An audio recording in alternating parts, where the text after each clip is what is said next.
Coube a mim, Rajão, apresentar o palestrante da noite. Eu poderia apresentar como, por exemplo, um dos melhores jogadores da Copa do Mundo de 1994, como capitão que levou a seleção brasileira à conquista do tetracampeonato mundial depois de 24 anos.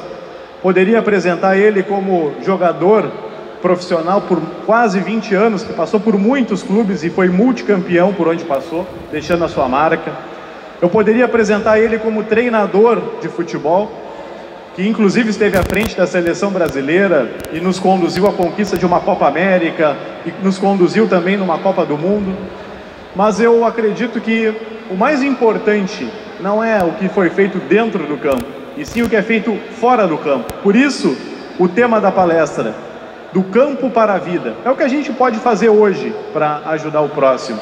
E o Dunga, para quem não conhece, o cidadão Carlos Caetano Verri, que é assim que eu quero apresentar ele, popularmente conhecido como Dunga, é um cara que tem um trabalho fantástico. Quem não conhece precisa conhecer, curtir ele nas redes sociais, curtir o Instituto Dunga, que ele empresta o nome, curtir a Seleção do Bem 8, que eu vejo aqui os companheiros que vieram com ele lá da Seleção do Bem.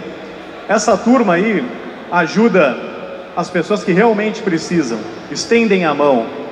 E por isso que ele está aqui, para falar sobre o exemplo, para falar sobre a determinação, para nos dar o exemplo. O Instituto do Dunga, Seleção do Bem 8, fazem arrecadação de alimentos, agasalhos, ajudam na reforma de residências, constroem banheiros, mas isso não é divulgado, porque o importante é fazer para as pessoas o bem, e é isso que eles fazem. Então o cidadão Carlos Caetano Verri está aqui por isso, pelo exemplo que é, e nós precisamos cada vez mais de bons exemplos. Eu quero convidar então para subir ao palco e juntar-se a nós, Carlos Caetano Verri. Vem para cá, Dunga!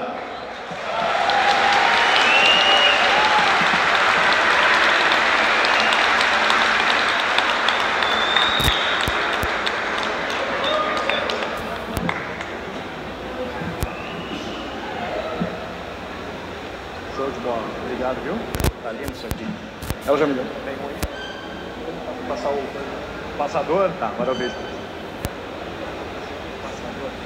Boa noite a todos. Está com o Roger lá. Obrigado pela presença de vocês, por ter tirado um tempo para vir até aqui, para me ouvir falar da minha história, da minha trajetória como cidadão, como atleta, né, como um homem da comunidade.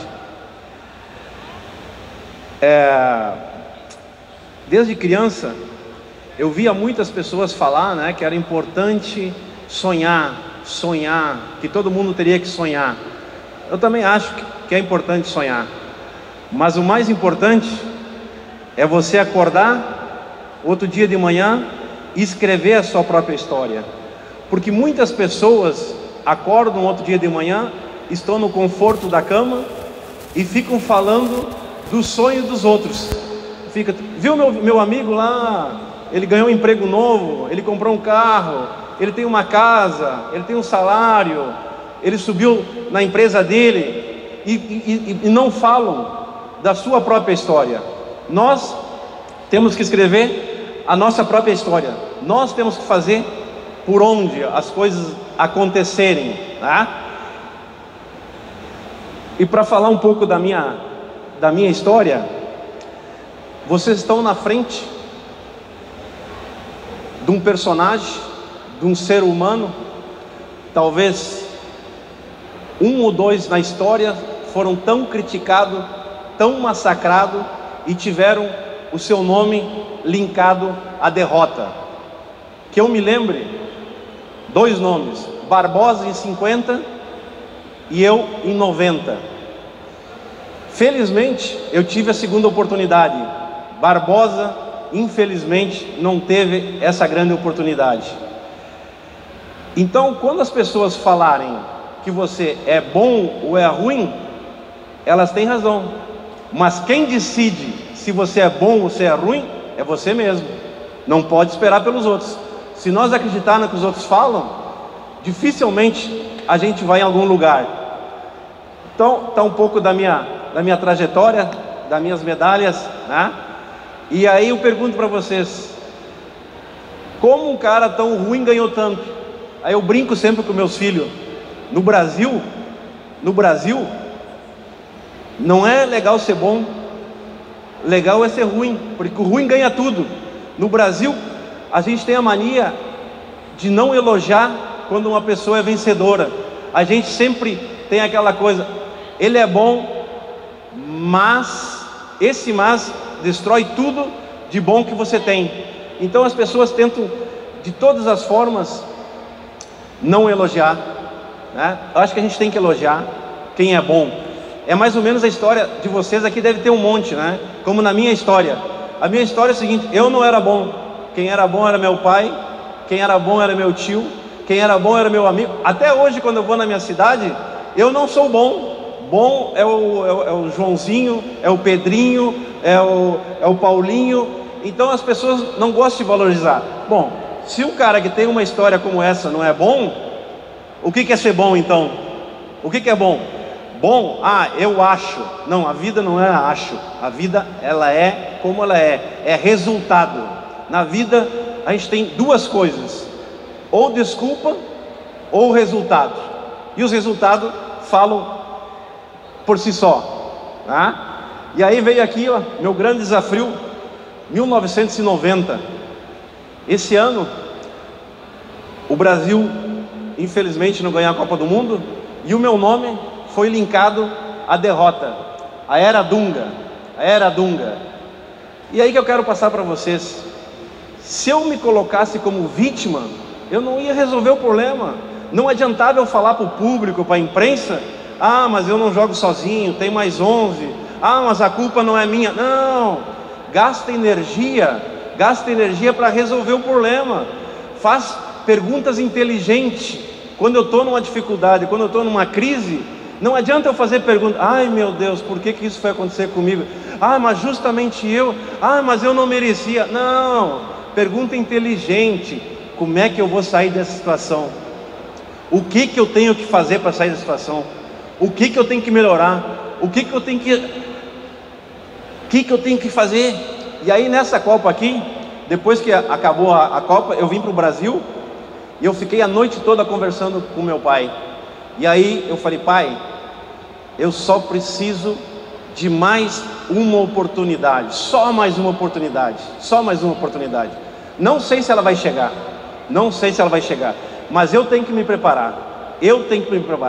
Nada supera o trabalho com qualidade. Você não chega a lugar nenhum sem trabalho. Esse negócio que sorte, posso falar um palavrão? Sorte é desculpa de vagabundo. O cara que fala: o cara teve sorte. Que sorte? É trabalho.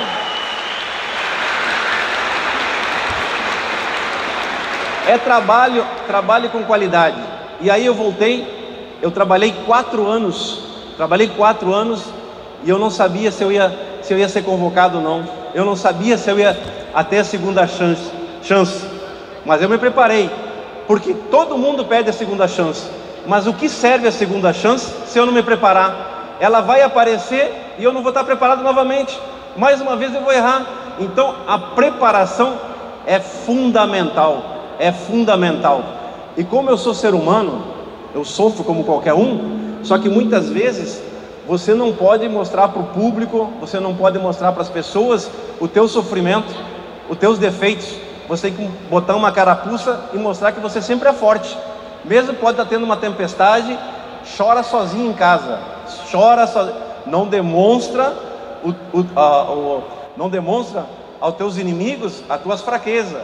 Não demonstra que você está sofrendo, porque elas vão te atacar naquele momento. Muitas vezes a imprensa falava: o Dunga é um homem de gelo, o Dunga é um homem de ferro, não chora. Choro, mas eu choro sozinho em casa, porque não adianta eu chorar para os outros, me fazer de vítima.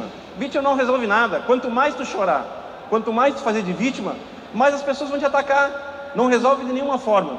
Nesse dia com meu pai, eu passei das 10 da noite às 6 da manhã. Eu era um atleta, eu não bebia, fiquei bebendo com meu pai e falando. 2 dias fiquei de cama, fígado estourou, tudo estourou. É o tempo de chorar, é o tempo de chorar. Depois dos 2 dias que o meu fígado recuperou, voltei a trabalhar, voltei a pensar na minha oportunidade e como eu ia resolver aquela situação, de que forma eu ia resolver aquela situação. E só tinha uma forma: trabalho, trabalho, trabalho e trabalho. Não tem outra situação.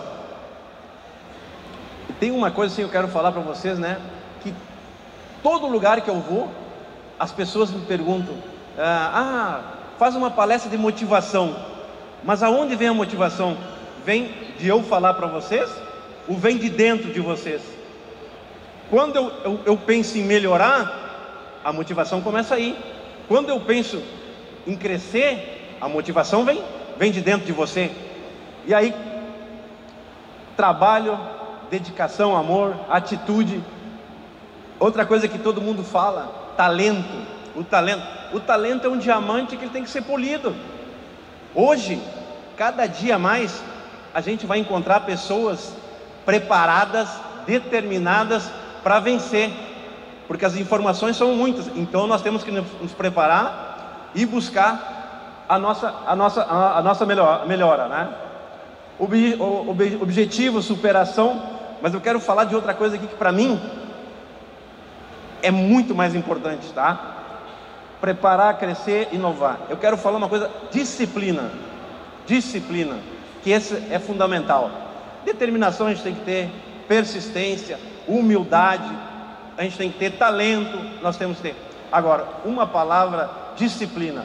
Só que a maioria se engana, porque acha que disciplina é você chegar no horário. Não, isso é respeito com o teu colega, com o teu trabalho. Disciplina é você acordar de manhã. Você acorda de manhã e não tem vontade de ir trabalhar, está frio, está chovendo. Não, eu tenho que ir lá trabalhar, eu tenho que ir lá fazer o meu trabalho, eu tenho que ir lá buscar o meu esforço, eu tenho que ir lá fazer o que eu me proponho. E aí, depois que você faz isso, disciplina, você acorda quando não tem vontade, realiza o trabalho, aí vem a motivação. Sabe por que vem a motivação? Porque eu estava em casa, não estava com vontade de trabalhar, cheguei no trabalho, comecei a fazer o que eu gosto, comecei a render, e eu rendendo, a minha moral, a minha autoestima, ela cresce, e aí eu começo a desenvolver, aí eu começo a ter, todo mundo fala de motivação. A motivação quem encontra, sou eu mesmo que encontra a minha própria motivação. Esteja sempre bem preparado, as oportunidades. Isso é um negócio interessante. Eu leio muito os provérbios chineses, né? O passarinho, ele está na gaiola, né? E ele quer voar, mas ele quer voar, ele está seguro, mas ele quer sair da gaiola, está triste, não canta, né? E aí quando tu abre a gaiola, o que o passarinho fala? Mas tem o gato. Na vida é tudo risco, na vida tudo é um risco, então tu tem que ter liberdade. Não adianta eu querer um trabalho que eu não estou satisfeito, um trabalho que eu não quero por causa da segurança. Não, mas tu quer liberdade ou tu quer segurança? Tu tem que decidir. Na vida você tem que arriscar. E aí, falar em arriscar, que eu falei de 90, quando eu voltei, eu tive a segunda oportunidade. Eu estava no Pescara e eu estava machucado. Eu cheguei para o presidente, eu tenho que ir para a seleção, presidente. Eu tenho que ir para a seleção porque é a minha oportunidade e é a única chance da minha vida. E aí ele pegou e falou: Dunga, eu não posso te liberar porque tu está machucado. Eu não posso te liberar, tu não joga aqui, como é que tu vai jogar na seleção? O que eu vou falar para os torcedores? O que eu vou falar para a diretoria? Aí eu falei: presidente, deixa eu falar uma coisa para o senhor. Eu jogo no domingo, e eu viajava domingo à noite com a seleção. Eu falei: presidente, eu jogo domingo à noite, presidente. Eu jogo domingo, eu jogo domingo. O senhor arrisca comigo? Eu arrisco. Na vida você tem que ter risco calculado. Risco calculado. Sem risco, você não vai a lugar nenhum. Sem você arriscar na comodidade, não, tem que arriscar alguma coisa. Agora, com consciência. Aí eu fui pro jogo, joguei. Quando chegou lá 30 minutos do segundo tempo, eu já tinha feito a minha parte, meu time estava ganhando. Eu falei: agora eu vou sair, porque eu tenho que jogar na seleção. E aí as coisas assim na vida é muito interessante, né? Eu arrisquei para jogar no meu clube, para ir para a seleção. Quando cheguei na seleção, isso é preparação mental e principalmente planejamento. Tudo tem que ter planejamento. Se a gente não tiver planejamento individual e coletivo. Quando eu cheguei na seleção, eu falei, tomara que não me põe para jogar. Aí vocês vão dizer, mas tu tá louco? Tu brigou com o presidente, arriscou para vir para a seleção? Não, eu tinha que estar no grupo da seleção. Era a segunda oportunidade, as pessoas tinham que me ver. Eu não estava preparado para naquele momento jogar na seleção, mas eu tinha que estar ali, eu tinha que mostrar a presença. E aí eu estava no banco e eu ficava rezando para não me colocar. Tomara que não me coloca, hein? Tomara que não me coloca, hein? Quando chegou, faltavam uns 10 minutos, o Parreira me colocou contra a Argentina, eu entrei, as coisas correram bem. Então, na vida sem risco, sem planejamento, você não vai a lugar nenhum, tem que planejar. E muitas vezes as pessoas falam, eu estou fazendo o que eu posso. Não, eu tenho que fazer o que eu quero, eu tenho que fazer para conseguir. Não adianta, mas não depende só de mim, mas meu sonho não depende só de mim, mas o meu time não... Mas você está fazendo a tua parte? Tu está fazendo a tua parte? Esquece os outros. Hoje acontece muito, né? A gente quer mudar o mundo, nós queremos parar a guerra lá na Ucrânia. A gente não dá uma mão para o nosso vizinho, a gente não dá a mão para o nosso companheiro no trabalho, e a gente quer mudar coisa lá do outro mundo. Mas é moda falar. Lógico que a gente quer que pare a guerra, ninguém é louco, mas o que depende de nós estamos mudando? O que depende de nós, a gente está fazendo? Ou a gente só está falando do que tem que fazer? E aí, um pouquinho antes, veio a 94. Aí que eu quero conversar com vocês outro assunto muito interessante, tá? 90 era a base de 94. E aí, por que 94 ganhou, se era a mesma base, e por que 90 perdeu? Porque 90, mesmo tendo as mesmas pessoas, o nosso pensamento era diferente. Tinha o egoísmo, tinha o individualismo, nós não pensávamos no coletivo, né? Quando chegou 90, a gente fez um amistoso contra a combinado da França, e nós fomos jogar em Paris, e aí estava o Ayrton Senna no vestiário e no corredor. Quando a gente estava para entrar no campo, o Ayrton Senna nos reuniu e falou assim, não sei quem, ou eu ou a seleção brasileira vai dar uma grande alegria ao povo brasileiro. Um dos dois vai ser tetracampeão do mundo. E aí, infelizmente, aconteceu o acidente com o Ayrton Senna, e aquilo ali serviu para o mesmo grupo. Nós nos reunimos depois do jogo no hotel, em frente ao elevador, e começamos a colocar num papel tudo que nós tínhamos feito em 90, que nós não poderíamos repetir em 94. Todos os nossos erros nós colocamos no papel, o que nós não poderíamos repetir que tinha acontecido em 94. E aí nós começamos a trabalhar com a seleção para a gente chegar no objetivo. E aí as pessoas me perguntam, né, como eu fui parar com o Romário no mesmo quarto? Porque, de que forma? Aí vocês viram a frase lá atrás, né? Quando eu ajudo o meu companheiro, eu multiplico a minha condição de vencer, as minhas oportunidades. Já passou aquele tempo, né, da gente estudar sozinho, não querer ajudar o colega, não, vou ajudar ele, porque, não, vou fazer meu trabalho sozinho na faculdade. Já passou. Quanto mais nós reunimos pessoas de qualidade, mais nós vamos ter oportunidade. Quanto mais pessoas qualificadas no nosso redor, a gente não se acomoda. Porque as pessoas que estão do nosso lado, elas puxam para cima, né? E muitas vezes a gente quer que o cara fique lá. Não, quanto mais puxar, melhor. E aí, vou contar para vocês uma história que aconteceu comigo com o Romário. Eu comecei a ter amizade com ele. Quando eu jogava no Vasco da Gama, um dia teve uma reunião, que é a reunião que tem em tudo que é escritório, empresa. Quando tu faz uma reunião para os caras falar a verdade, o que está acontecendo na empresa que não está bem, o que o time não está andando, ninguém fala. Mas quando vai ali no canto, 2, 3 começam a falar, não, a culpa de fulano, não, tem que melhorar isso, não, tem que fazer aquilo. Mas quando chega na frente, poucos têm coragem de expressar o que tem que ser feito. E aí eu estava no Vasco da Gama, tinha uma reunião lá, 1 hora de reunião, e ninguém falava nada, coisa com coisa. Eu perguntei, depois de 1 hora, falei, posso falar? Pode.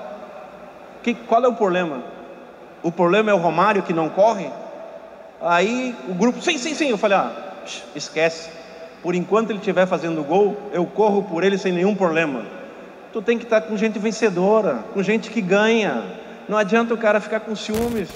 Cada um, todos nós somos bons em alguma coisa. Todos nós somos bons em alguma coisa. Todos nós somos importantes em algum momento. Então a gente precisa de todos. Ninguém é melhor do que ninguém. Nenhum homem, nenhuma mulher é melhor que a outra. O que são melhores são as atitudes. São as atitudes.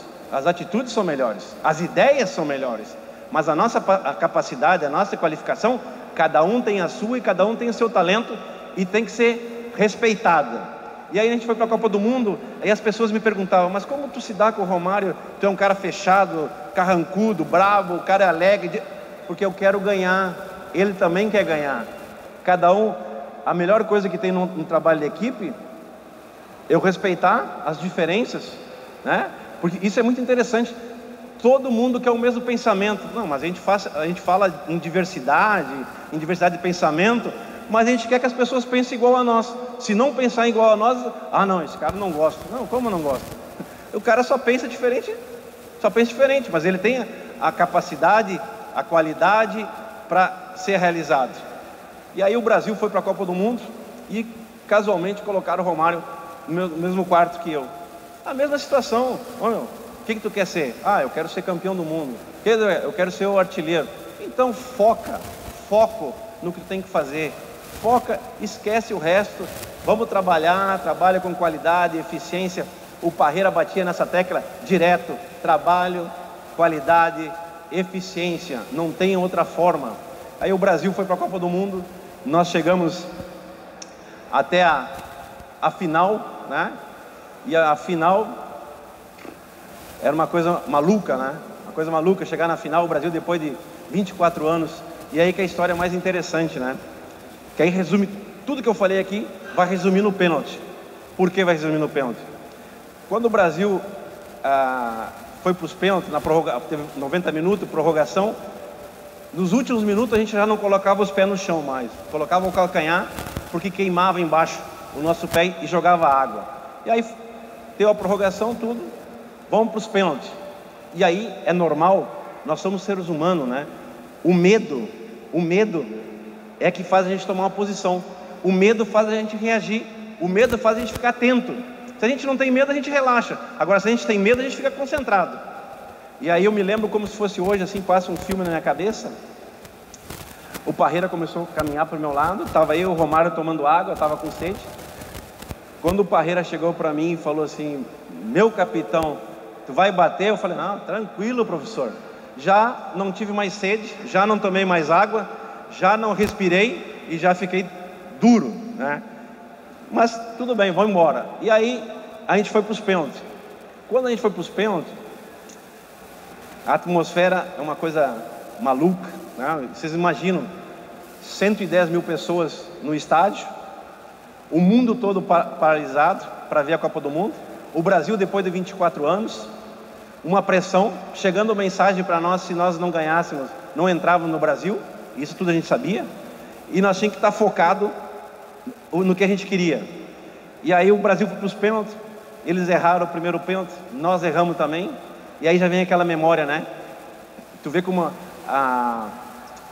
muitas coisas que nos falam acabam nos influenciando, né? Acaba entrando na nossa, e às vezes a gente está vendo uma coisa, mas está ouvindo e está entendendo outra coisa. Mas se eu estou olhando, como é que está entrando no meu ouvido o que as pessoas estão falando? E aí quando a gente errou o pênalti, eu falei: não, nossa senhora, não é possível, nós vamos sofrer tudo de novo. Mas passou, concentrado, foco. Massaro bateu o pênalti, ela veio até o meio, eu peguei a bola e comecei a caminhar. Os mais velhos vão entender aqui. Tinha um filme que passava na televisão, que era um japonês, Kung Fu, que ele caminhava no deserto. Era eu caminhava, ou quem teve um pesadelo já, né? Que tu caminha, o cara tá atrás de ti, tu não consegue sair, e eu não chegava nunca no gol. Não chegava nunca no gol. Levou umas 2 horas para mim chegar até o gol. E nesse momento, é normal, viu? O cara que diz assim, não, eu vou lá e bato, não, tá lá. Decisão é uma coisa incrível. As decisões de uma equipe, geralmente elas são tomadas individualmente. Ou na nossa vida, mesmo estando numa empresa, as maiores decisões nossas, nós somos tomadas solitárias. Não tem ninguém para tomar uma decisão por nós. Nós que tem que tomar, não tem outra pessoa que pode tomar uma decisão por nós. É a nossa vida que está em jogo. E aí quando eu peguei a bola, eu comecei a caminhar e comecei a pensar em 90. Meu nome foi, se eu perder, eu não entro no Brasil, os caras vão me matar, meu Deus do céu. E aí ao mesmo tempo, veio um outro pensamento, que era o seguinte, me lembrei do meu pai lá, né? Eu estava com meu pai, eu só queria uma segunda chance. Porra, quer melhor chance do que essa? Eu me preparei para esse momento. Era tudo que eu queria na minha vida. Poucas pessoas tiveram a segunda oportunidade. Eu estou preparado. Qual é o problema? O que eu mais sei fazer é jogar futebol. O que eu mais gosto é jogar futebol. Estou tendo a segunda oportunidade. Posso ser decisivo para o meu país. Posso ser decisivo na seleção. Eu treinei para isso. Eu estou preparado. Qual é o problema? E aí fui para o pênalti, coloquei. E a outra coisa que as pessoas falam, pênalti é sorte, mas não, pênalti, como tudo na vida, é treinamento. O trabalho na empresa de vocês é treinamento. Quanto mais tu repetir, mais vai chegar perto da perfeição. Lógico que tu tem uma qualidade individual, mas tu tem que lapidar, tu tem que treinar, tu tem que se preparar. Cada vez a gente vai encontrar pessoas mais preparadas. E aí eu fui bater o pênalti. Eu não ouvia nada no estádio. Estava eu e o goleiro. O gol diminuía, o goleiro crescia, né? Aquela mesma história de sempre.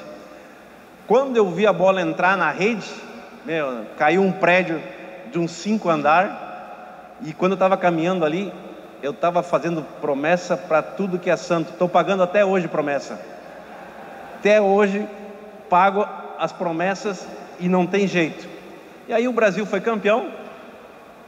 Maravilha. E aí as pessoas me perguntam sempre, né? Mas qual é a emoção de levantar a taça? Porra, o Brasil só tem 5 campeões, na época era 4 campeões do mundo. Qual é a emoção? Cara, eu falo, a emoção é muito mais hoje do que na época. Porque na época eu estava adrenalina 1000, eu estava realizando um sonho. Nós pensávamos sempre em subir a escada, em ser campeão pelo Brasil. E eu estava realizando um sonho, uma utopia de criança, jogar na seleção brasileira, ser campeão. Porra, a coisa mais linda que tem, vocês não imaginam. Tudo amarelo assim, ó, amarelo e verde, o hino do Brasil cantando, e aí tu imaginando toda a tua história de criança, né? Para tudo que eu sonho. Será que é verdade que eu estou aqui? E aí, na hora de levantar a taça, eu não estava nem aí. Sabe por quê? Eu estava adrenalina 1000. O ponto de chegada não é tão importante como toda a trajetória. Por quê? A trajetória é o meu crescimento. A taça é o resultado final. Mas o que eu me transformei desde 90, como homem, como ser humano, passando de todas as dificuldades, esse que é o valor. Esse que é o valor. Se vocês hoje, por exemplo, hoje, nós todos aqui, nós temos que parar 5 minutos e ter gratidão pela vida, e a gente pensar desde o que a gente era criança e o que nós somos hoje, o que nós nos transformamos como seres humanos, como profissionais. Olha quanta coisa linda a gente fez, quanta coisa a gente venceu, quantos obstáculos. E se a gente pensar isso, vai nos dar a questão emocional, a questão psicológica. Bom, se eu venci tudo isso até hoje, daqui para frente vai ser mais fácil. Eu tenho capacidade, eu sou preparado para isso. Então isso é que te dá força. A tua história é que te dá força. Sabe o que acontece? A gente sempre quer mais. Eu também, 2 anos atrás, eu tinha diversos programas para fazer, para ganhar, para vencer, não sei o quê. E a pandemia veio para me dar uma ducha de água fria, para mim pensar tudo que eu passei até hoje, todas as dificuldades, e eu estou aqui. Quanta coisa eu passei. Isso vai me dar a força psicológica para vencer. E aí eu fui trabalhar no Japão, né? Essa história é interessante também, né? Eu fui trabalhar no Japão, eu fazia 2 horas de carro para ir e 2 horas para voltar. E aí vocês lembram lá quando eu falei, quando as pessoas falam, não, mas o teu tio é melhor, teu pai é melhor. Aí veio um parente para falar para mim. Aí eu falei para ele, olha, eu faço 2 horas para ir, 2 horas para voltar. 3 anos, nunca cheguei atrasado no meu trabalho, né? Com engarrafamento, com tudo. Aí ele olhou para mim e falou assim, também ganhar o que tu ganha, eu também faria 2 horas. Aí eu falei, não, a pergunta está errada. Ser quem eu sou, ganhar o que eu ganhei e eu continuar tendo disciplina de fazer 2 horas de carro para ir e voltar sem ser atrasado. Aí ele me olhou com a cara feia assim. E aí eu vou contar mais uma história para vocês. O Japão, hierarquia total. Hierarquia total. O jogador está abaixo do chefe, né? E aí tinha um menino que de 20 anos chegava atrasado. Aí um dia eu cheguei no treino meio encabulado, né? Meio nervoso. Ele chegava atrasado. Aí eu cheguei pro treinador, falei, ó, ele não vai treinar hoje. Aí o treinador me olhou. Todos os japoneses me olharam, né? Porque onde é que se viu um jogador falar pro treinador isso? Não, ele não vai treinar. Não vai treinar. Aí vem intérprete, vem um monte de confusão. Por quê? Falta de respeito com nós. Esse menino aí mora a 1000 metros e chega atrasado. Eu faço 2 horas de carro, sou campeão do mundo. Vocês aqui são campeões aqui, o cara chega atrasado. Falta de respeito, não vai treinar, ele tem que aprender. Aí deu uma confusão no clube lá, reunião. Não, meu filho, tem que ter responsabilidade, tem que ter disciplina. Tudo tem um preço para pagar na vida. Sem você pagar o preço, não tem almoço de graça. Vou fazer uma pergunta para vocês: vaca dá leite? Não, tem que tirar. Então não tem nada de graça, tudo você tem que pagar. E aí veio a grande oportunidade para mim, que eu vou falar para vocês agora, para ser treinador. Eu passei dos meus 15 anos até os 34 anos na seleção brasileira. Eu trabalhei no Japão 3 anos, trabalhei mais 2 anos como advisor, eu que dava os treinamentos, eu que indicava os jogadores, correção, tudo, e veio a grande oportunidade, porque a seleção brasileira, tu é convocado, tá? Não é convite, você é convocado. E aí eu fui para a seleção e comecei meu trabalho lá, colocar minhas ideias. E lembra que eu falei para vocês de se reunir com os melhores? Eu não tinha experiência como treinador. Então a primeira coisa que eu falei para os jogadores, eu falei, ó, eu não sou treinador, eu vim aqui juntamente com vocês para construir uma história. Fui buscar os melhores. Busquei o professor Paulo Paixão, que era melhor que eu. Busquei o professor Runco, que era melhor que eu, o doutor. Eu me reuni com os melhores. Eu tirava as ideias, o pensamento deles sobre o argumento. A decisão era minha, como comandante. Mas eu tinha os melhores. As pessoas falam muito em liderança. Se eu tenho medo de trabalhar com os melhores, isso não é liderança. Isso é insegurança. Eu tenho que estar com os melhores. Se eu estou com os melhores, as minhas chances aumentam assim, um negócio enorme. E você aprende muito. E aí o Brasil começou a ganhar. E aí veio as primeiras críticas, né? Porque eu não aceitava inovação. Claro que eu aceito inovação, sem problema nenhum. Agora, a gente pode inovação na nossa vida, na nossa empresa. Agora tem coisas que não se discute, tá? E não se negocia. Tem coisas que não se negocia. As nossas convicções. Pensar como equipe, tem que pensar coletivamente. Criatividade individual e coletiva. Ali, como eu falo em pensar como equipe, vitórias coletivas, benefícios individuais. Não adianta eu trabalhar numa empresa, o cara ser um vendedor, um baita vendedor, mas a entrega está ruim, o caixa está ruim, o boleto está ruim. Então, e se eu ajudar meus companheiros, a empresa ganha. O coletivo tem que vencer. Se o coletivo é forte, Pô, a individualidade é forte, né? É como os lobos, né? A alcateia. Quem é mais forte, a alcateia ou o lobo? Se o lobo é forte, a alcateia é forte. Se a alcateia é forte, o lobo é forte. Não tem uma ou outra. As duas têm que ser forte. Competitividade. Pô, hoje, na vida moderna, aliás, lá atrás já era, mas agora muito mais. Cada vez mais a gente vai encontrar pessoas comprometidas, capacitadas, treinadas para vencer. E antigamente você ser um vencedor era uma coisa mais do teu ego, né? Hoje a sociedade nos exige que nós somos pessoas vencedoras.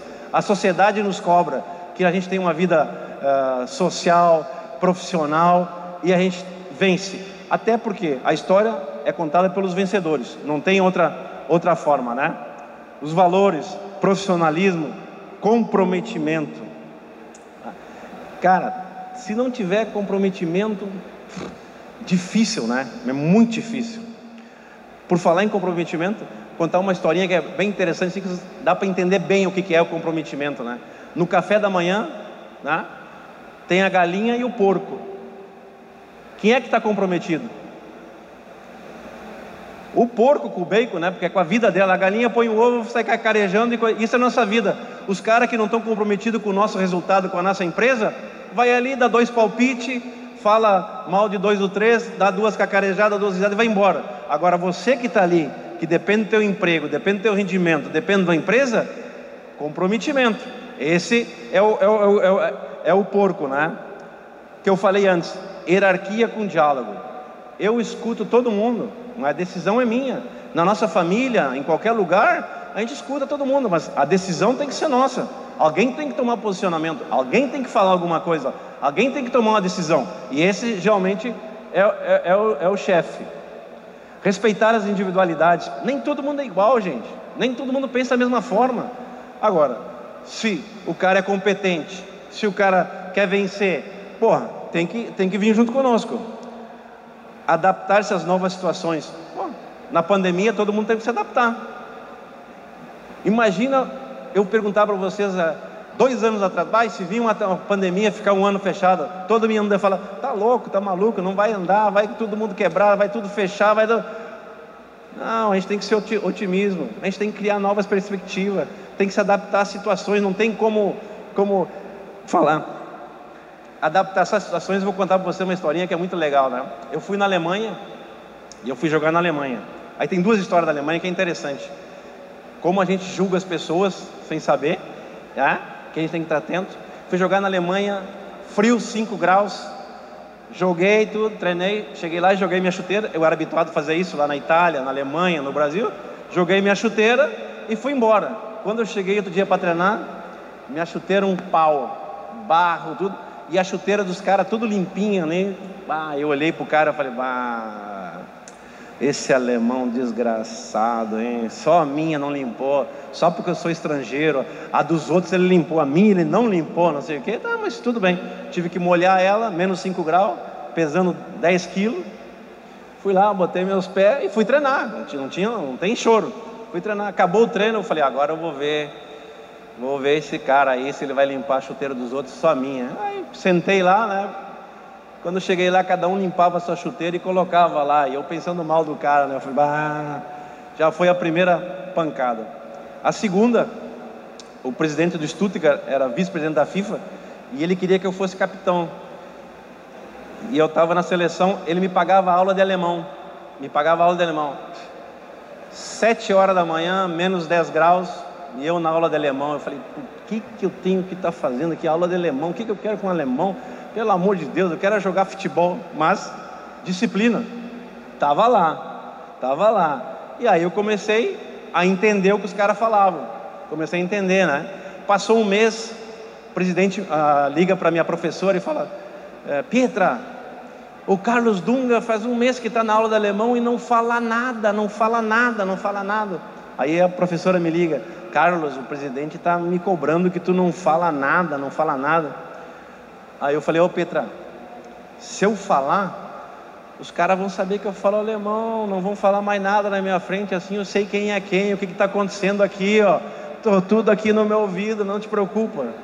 Aí passou mais um tempo, meu time tinha muita disputa, e na Alemanha era um pouco diferente, tinha os profissionais, amadores e juvenis. E os amadores, para eles ganhar mais, tinha que jogar e tinha que machucar alguém, né? E aí foi a mesma coisa, foi interessante, né? E eu tô sem falar alemão, só tô ouvindo. Aí tinha um Sverriksson, islandês. Pô, os caras se davam cotovelada, arrebentavam o supercílio, costurava e continuava treinando. E eu tô olhando, por enquanto eles estão se matando entre eles, e eu tô fora, né? Aí um dia ele veio, quis me dar, eu me abaixei. Na segunda ele quis me dar, eu me abaixei. Na terceira eu falei para ele, meu, pô, nós somos do mesmo time aqui, você é um parceiro. Isso que eu quero falar para vocês. A gente é bom até um limite. Depois daquele limite você tem que mostrar quem tu é. Não adianta conversar, tem que se impor. Aí, ele falou aquilo, eu falei, tranquilo. Estratégia, foco. Outro dia, deixei ele esquecer 2, 3 dias, botei minhas chuteiras, trava de alumínio, caneleira, tudo, e tô no treino atrás dele. Tô no treino dele, tô atrás dele no treino. Até que chegou uma hora, levantei ele, bola, todo mundo, ficamos molhados. Ele levantou e me botou a mão no meu braço. Eu tirei o braço dele. Aí eu falei para ele, was ist? O que é isso? Aí eu falei para ele, tu spieler, gleich mich, sprech mich Trainer. Todos os japoneses, os alemães com o olho grilado assim, pô, mas esse cara nunca falou uma palavra. Eu falei, tu é jogador que nem eu, vai falar com o treinador, tu não é juiz. Aí todo mundo se assustou, pô, mas esse cara não falava alemão, né? Mas daquele dia ali eu perdi toda a minha estratégia, né? Mas eles entenderam que comecei a falar alemão e a entender, e foi bom para mim. Então na vida a gente tem que ter estratégia, tem que ter comportamento, tem que ter persistência, tem que ter humildade, né? E se preparar. E resolvendo os problemas dos outros, automaticamente multiplico meus recursos. Foi aquele que eu falei do Romário. Eu vou estar num time vencedor. E para encerrar agora, eu vou falar um pouco dos trabalhos sociais que eu tenho, que a Seleção do Bem, o Instituto Dunga, o trabalho. O futebol me deu muito, talvez mais do que eu merecesse, apesar de eu ter trabalhado, apesar de ter me dedicado, sido comprometido, o futebol me abriu as portas para o mundo. Saí de Juiz, Internacional, Santos, Vasco, Corinthians, Itália, Alemanha, Japão. Na Itália fui um italiano, na Alemanha fui um alemão, no Japão fui um japonês. O que eu quero dizer com isso? Quando chegar numa empresa, você tem que se adaptar àquela empresa.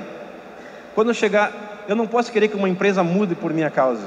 Agora, eu vou continuar com meus conceitos, mas é muito mais fácil eu me adaptar. Então, eu aprendi muito nesses 3 países, e o futebol me deu muito. E aí, quando eu voltei para o Brasil, eu quis fazer o trabalho social. Porque na Itália, um dia eu fui os caras me convidaram para ir num hospital, onde tinha uns 30 jovens que tinham tido acidente de carro, acidente na praia, e eram tetraplégicos. Quando eu entrei, foi uma das cenas mais difíceis para mim. Quando eu entrei no hospital, na porta, um andar só gente tetraplégico. Os italianos abriu a porta, eles tudo correram. E eu, como o italiano, quando tu é estrangeiro, a primeira coisa que tu fala, tchau, como está? Tá, como é que eu vou falar pro cara como ele está? O cara tá tetraplégico, né? Me deu um nó na garganta. A minha sorte que eles gostavam de futebol, eles começaram logo a falar em futebol comigo. Eles só me viam pelo espelho, né? E aí eu comecei a falar futebol. Quando eu voltei pro Brasil, eu falei, futebol me deu tanta coisa, me deu conhecimento, me deu um nome, me deu a parte financeira, me abriu as portas, conheço tão gente.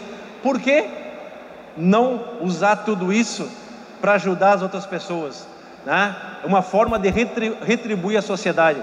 Quantas pessoas sofreram comigo, vibraram comigo, e hoje os filhos, netos estão passando dificuldade, e eu não poder ajudar, e eu não fazer nada. Vamos aproveitar esse conhecimento, esse know-how, para a gente poder contribuir com as pessoas. E aí em 1900, antes da Copa do Mundo, 1993, nós ajudava já, eu e o Tafarel, o Hospital de Câncer Infantil, né? E depois a gente continuou fazendo esse trabalho. Só que quando veio a pandemia, lembra quando eu falei que as pessoas falam e acaba entrando no nosso ouvido e a gente não tem a percepção certa. Todo mundo falava aquelas frases prontas, né? E que uma mão dá, a outra não tem que ver. Não, realmente a outra não tem que ver. Mas é que aquelas pessoas que estão com as duas mãos no bolso e fica falando mal dos outros e fica clicando, né? Não fazem nada para ajudar o próximo. Essas pessoas é para ter exemplo.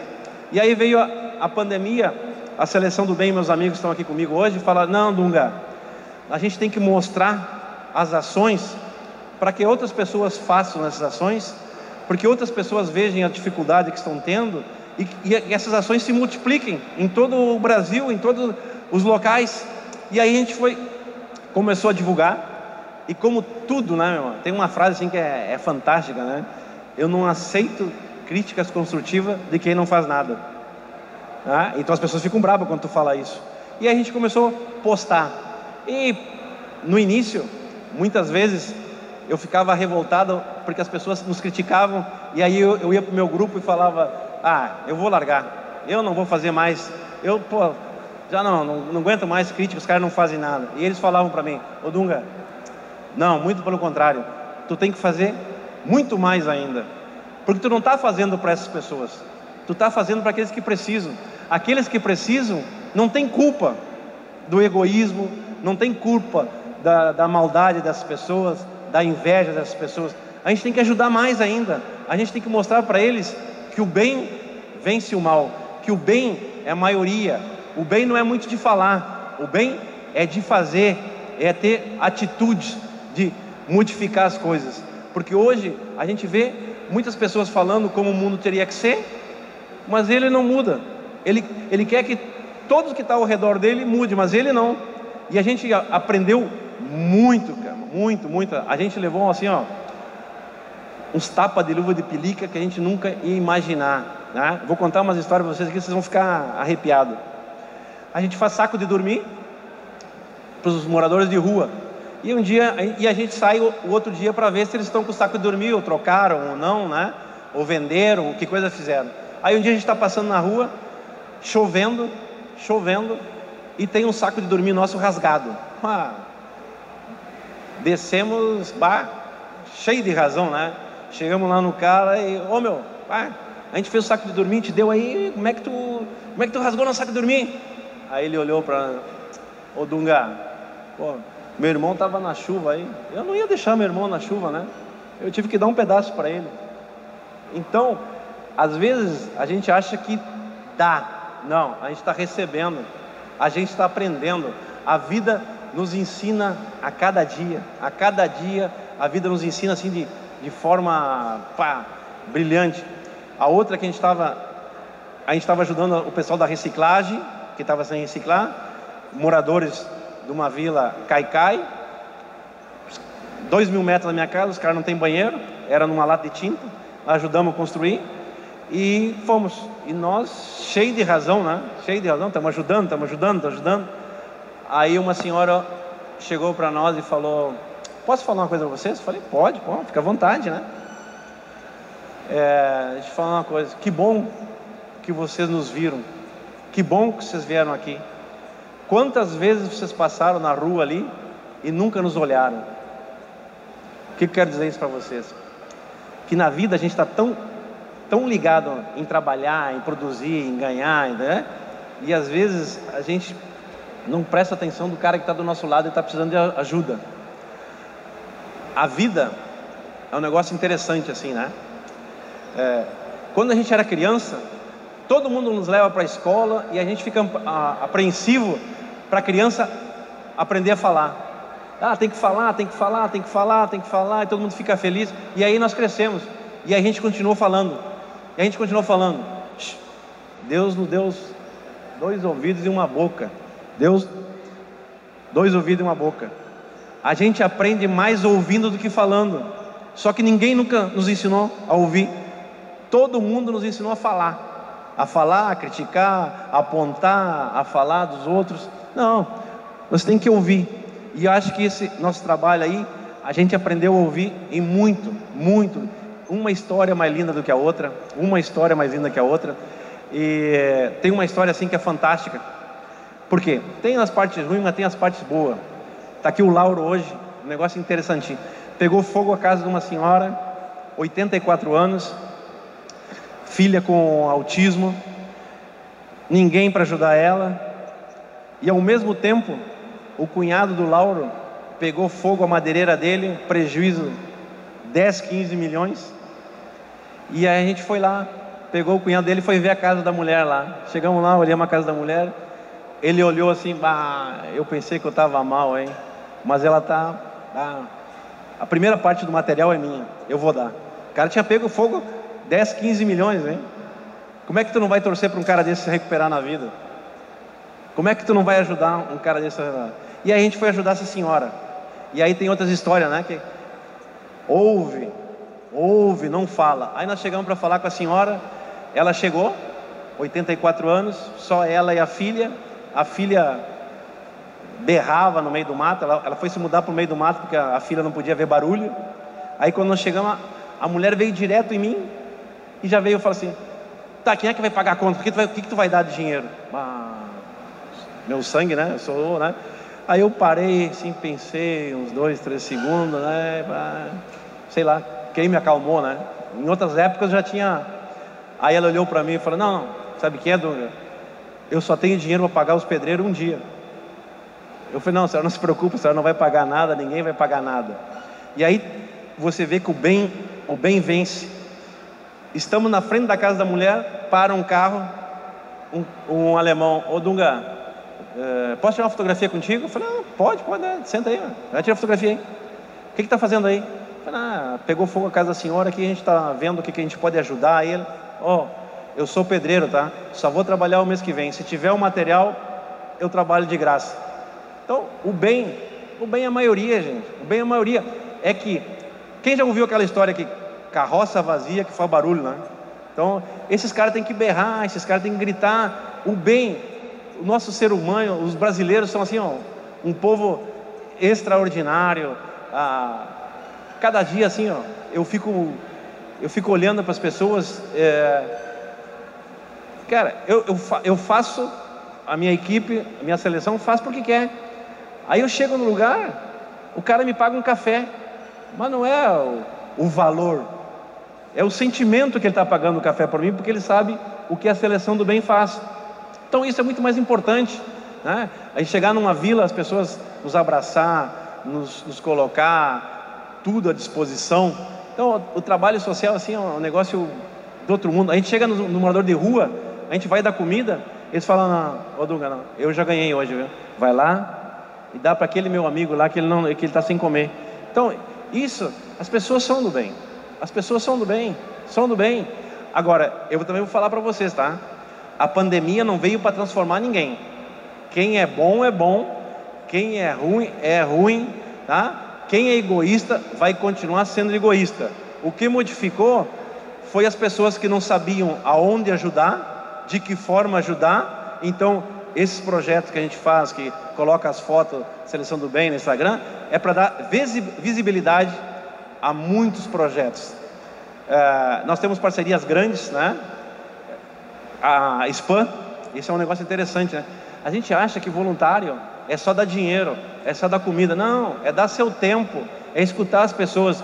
Fazem mais de 20 anos que o meu aniversário, ou cada 2 meses, nós vamos na SPAM com os idosos para dançar com eles, um chá dançante. E aí a gente foi conhecendo vários asilos, né? E que muitas famílias abandonam, infelizmente, os seus idosos.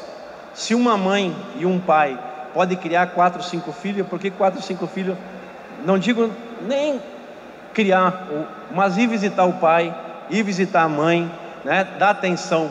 Nós fomos em asilo, que é um negócio interessante, que as pessoas falavam: eu quero comer fruta, coisa que eu comia na minha infância. Eu falei: não é possível, no Brasil de hoje, a pessoa... Fomos lá ver, e realmente era verdade, realmente era verdade. O nosso trabalho, nós trabalhamos com os professores, porque os professores são aqueles que sabem, na vila, quantas pessoas tem na família, se a mãe trabalha, se o pai trabalha, se a mãe é solteira, se tem algum problema de doença na família. Então a gente busca informação com essas pessoas.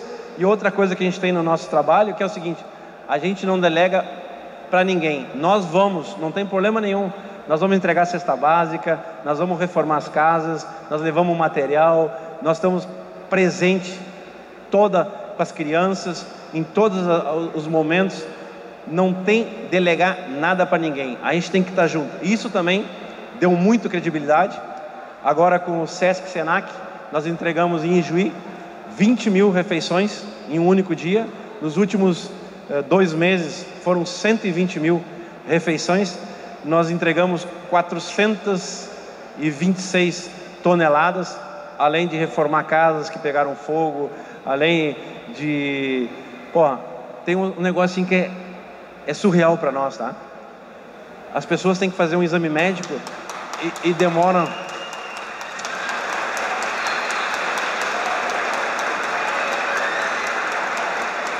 As pessoas têm que fazer exame médico e demoram 8 meses, 6 meses, porque elas não sabem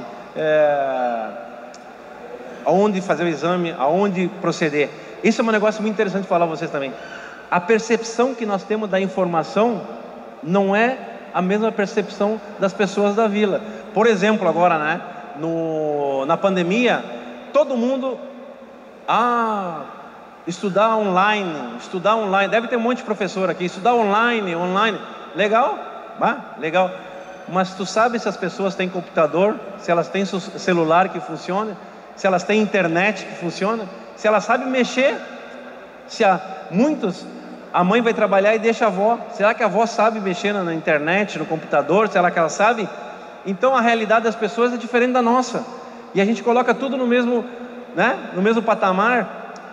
Eu vou contar uma história para vocês que é interessante. Quem conhece Porto Alegre aí, a gente foi no bairro da Tuca e uma mãe veio falar: meu filho quer jogar futebol. Eu falei: vai ter agora ali no gasômetro. Gasômetro é aquela parte turística de Porto Alegre. E aí o filho perguntou para a mãe: mãe, onde é que é o gasômetro? É onde é que tem aquele monte de água, meu filho. É a informação que ela passa, é o que ela pode, né? Então às vezes a gente critica as pessoas, mas a gente não se dá conta que não é a mesma informação. Por exemplo, você vai num banco hoje e as pessoas falam: não, tu clica lá, entra no site e faz... Tá, tu fez curso para fazer isso, mas eu não sei esse curso. Você imagina um idoso chegar num banco? Você imagina um idoso, um cara de vila, que muitas pessoas em Porto Alegre nunca saíram da vila para ir no centro, e aí diz para ela que tem que fazer um exame. Agora recentemente teve uns casos assim interessantes. A pessoa estava ficando cega dos dois olhos por cataratas. A nossa sorte é que nós temos conhecimento em quem procurar, em quem indicar e solucionar o problema. Então isso que eu quero falar para vocês, que a mesma informação que a gente tem não é a mesma informação que as pessoas têm. Então muitas vezes, antes de criticar, antes de apontar o dedo, a gente tem que pensar, dar um passo atrás para ver a realidade de cada um. Então quero agradecer a vocês pelo tempo que dispuseram para me ouvir, as minhas histórias na seleção, nos clubes onde é que passei, na Itália, no Japão. E a mensagem para vocês: nós somos bons em alguma coisa, respeitar as individualidades, mas atitude. Nós falamos em respeitar as individualidades, mas não aceitamos o pensamento diverso do nosso. Nós não aceitamos que as pessoas pensem diferente.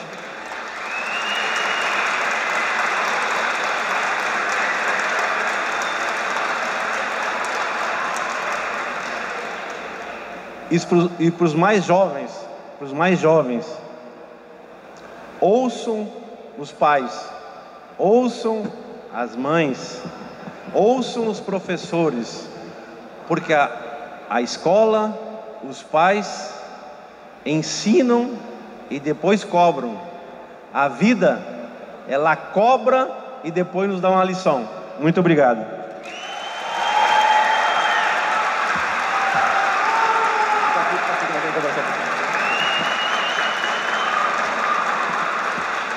Mais, gente, mais palmas pro Dunga, por favor.